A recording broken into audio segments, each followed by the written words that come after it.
자, 이제 경제 위기가 눈앞에 닥쳤다라는 것은 아무도 부인 못하고 있습니다. 자, 근데 어쩌다 일이 됐을까요? 저는 주주 자본주의의 폐해가 오늘날 전 세계 경제를 망쳤다고 보고 있습니다. 4차 산업혁명이든 IT든 관계없이 주주 자본주의, 그러니까 스톡홀더 캐피탈리즘, 그러니까 주식을 가지고 있는 사람들이 원하는 것은 무한대의 주가 상승과 그리고 배당일 뿐인 겁니다.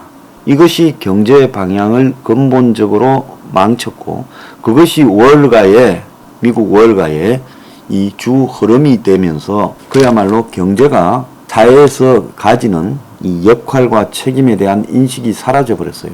그래서 이제 이걸 갖다가 고친다고 이해관계자 자본주의라는 게 생겼죠.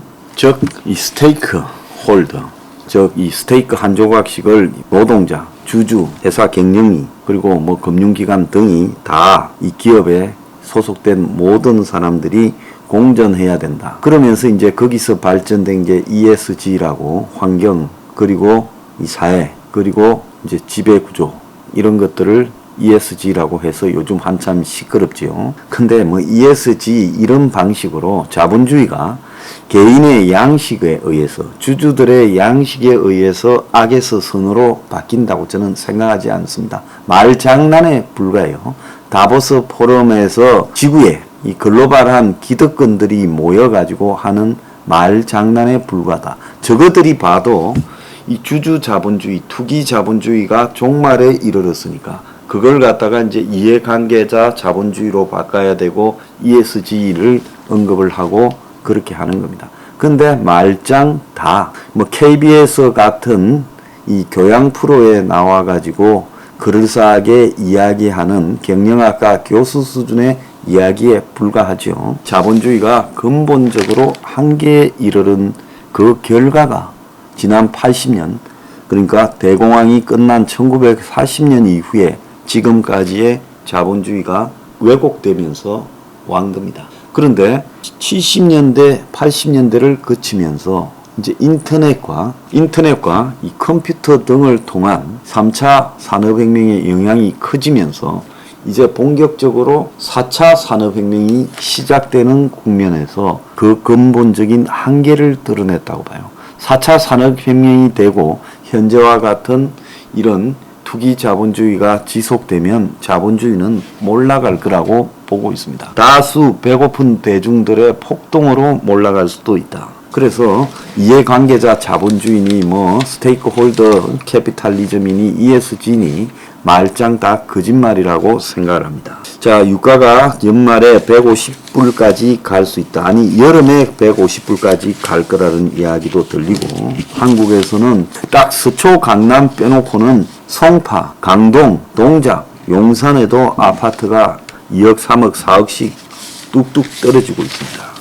자, 그리고 한국 정시가 외국인 올해 32조를 순매도해서 한국 정시의 처지가 참으로 초라하게 됐어요. 그래서 어쩌다가 한국 정시가 이렇게까지 됐나라는 이야기를 하는 개탄이 높아지고 있는데, 오늘 보면 한국의 지금 코스피, 코스닥이 초토화되고 있습니다. 왜 이런 줄 알아요? 조금 잘 나가는 특별 아이템이 있다 싶으면, 최근에 배터리 잘 나갔죠. 자, LG화학이요. LG에너지솔루션이라고 따로 떼지 않았습니까? 그러니까 어떻게 되겠어요? 그럼 기존에 LG화학이 배터리 때문에 사람들이 다 주식을 사고 했는데 그걸 떼내버리면서 주식을 살 수 있는 사람은 극히 제한시켰어요. 그러니까 기존 회사 주주들은 않고 없는 찐빵이 돼버렸다. 야, 여기만 그러는 게 아니에요. 카카오, SK 등 딱 이 삼성도 마찬가지고 뭐 바이오 이런 것들을 독립시키면서 그야말로 계속 상장을 시켜나가는 이런 장난을 치고 있다는 겁니다. 그래서 신규 상장 기업 2010년부터 지난해 사이 788곳 중에서 최대 주주가 또 다른 회사를 상장시키거나 인수한 기업을 상장시킨 이른바 모자, 그러니까 엄마 아들 동시 상장이 20%인 157곳에 달했다는 겁니다. 그래서 찐빵에서 앙코만 빼내가지고 다시 자회사로 상장을 시키면 모회사의 가치는 떨어지잖아요. 미국, 일본에서도 이런 사례가 없지는 않지만 한국처럼 이렇지는 않다는 거예요. 전체 상장기업 대비 이런 장난을 치는 게 한국이 미국이나 일본보다 10배나 많다는 겁니다. 그래서 한국 기업의 평균 배당 성향이나 배당 수익률도 세계 최하위권이다. 미국의 구글이나 아마존이 그리고 애플이 이런 거 할 줄 몰라서 안 하는 게 아니다는 거죠. 그래서 이 한국의 주식시장이 이런 식으로 스스로 자기 무덤을 파고 있어요. 그런데 경제위기가 눈앞이라고 어제 지금 정경련에서 과거 이명박 박근혜 정권에서 기재부 장관을 지냈던 사람들을 불러다가 토론을 했어요. 그래서 그 사람들이 누군가 보니 강만수, 윤정현, 박재완, 현오석, 유일호 등 쟁쟁한 사람들이지요. 그런데 이들이 했던 이야기들이 보면 강만수는 800만 제외 동포에 이중 국적을 부여해서 저출산 저성장을 해결해야 된다. 혁명 21이 발작 뛸 소리를 했습니다. 자, 그들이 800만 제외 동포의 대부분은 중국에 800만 제외 동포의 대부분은 중국에 있는 사람들일 거예요. 저는 절대 반대합니다. 이 나라가 어찌 되려고 이런 것을 해요?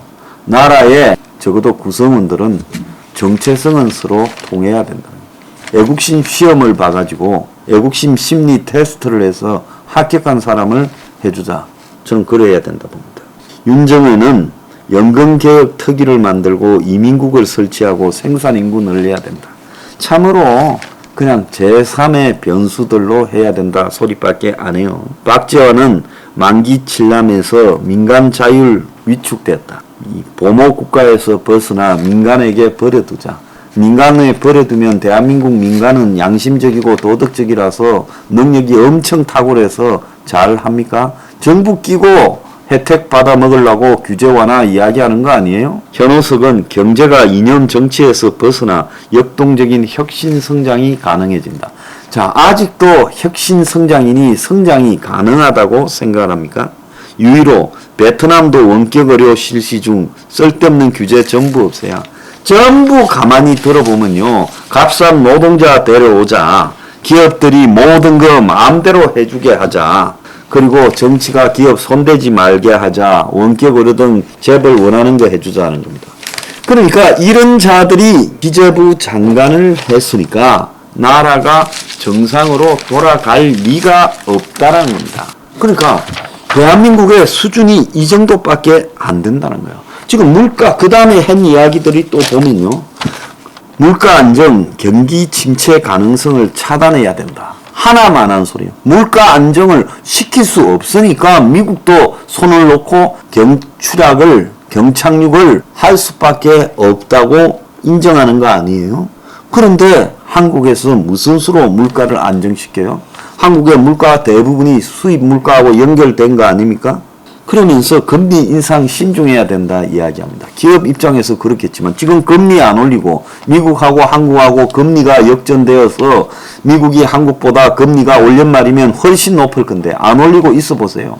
대한민국에 돈이 남아있는가? 외국 자본이 다 도망가죠. 그래서 정경련이 이런 자들을 불러가지고 첫날 만날 회의를 해봤자 안 변하는 겁니다. 그래서 정경련이라는 그 집단이 기득권을 대변하면서 절대 변할 수 없는 게 기껏해야 경제 위기에 이런 사람 불러서 이야기 들으면 저거들 입장 대변하는 소리 하게 되고 집에 갈 때 봉투는 두둑히 받아갔겠죠. 자, 그런 일을 왜 합니까? 한심하기 거지없어요. 물가 안 잡힙니다. 금리 올려야 돼요. 그리고 공급망 위기나 가계부채 부동산 위기가 해결 안 돼요. 그러면 이런 부분들을 어떻게 해가야 된다고 고통스럽지만 현실적인 이야기를 해야 되잖아요. 제가 단계적으로 지금 거품과 부채를 터뜨려야 된다고 말을 했습니다. 아마 터뜨려야 된다 말은 대한민국에서 저밖에 안 할 거예요. 그러면 안 터뜨리고 한 방에 다 터지면 그 폭발력을 견딜 수가 있다고 봅니까?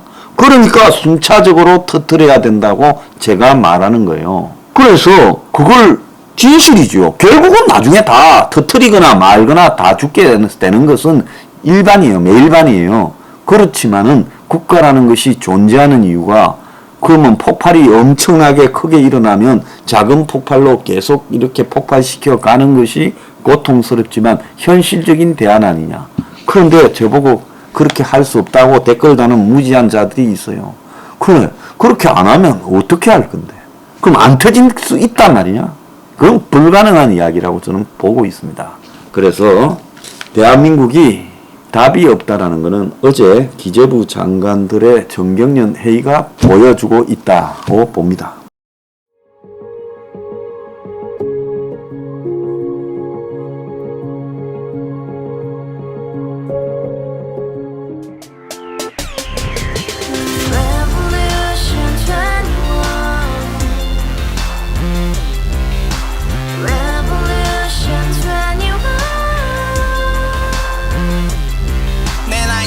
월세 30 코인빚만 300 서울에 온 지 벌써 10년 아둥바둥 버텼지만 여전히 난 반지 하에 제왕 곰팡이 연문제약 내비랑 깡통망통 완전히 폭망 고시원 창문만큼 작아진 내 꿈 연애 결혼 내 집 모든 게 헛꿈 1년 전 떠난 여친 울며 말했지 같이 살자 평생 가본 게 꼭꼭꼭하지 가바후스 700 나도 소유주 가바후스 700 나의 소유주 택시기사 우라부지 마트 캐셔 울어문니 우리 집안 다 털어봤자 후줄 그래 개선민 내 미래 거기서 팍 끝난 거지 팍더 이상 노력 따윈 괴물이 스펙 찾아서 말리 비오는 날 알바 잘려 맨날 학원 날 개쳐 발려 밤비 내리는 양화대교 홀로 걷고 있을 때 현수막에 아로 새겨진 평당 700짜리 아파트 다같이 소리 질러 혁명 21 가바후스 700 나도 소유주 가바후스 700 나의 소유주 You and I, we live together in the house. Brand new day, and your dream had just begun. Revolution 21, only open happiness. 너의 곁에 내가 영원히 지금까지 정치인들 입만 열면 찝찝찝 개소리 멍멍멍 쳐다 하면 뻥 잘난 부모 만나 잘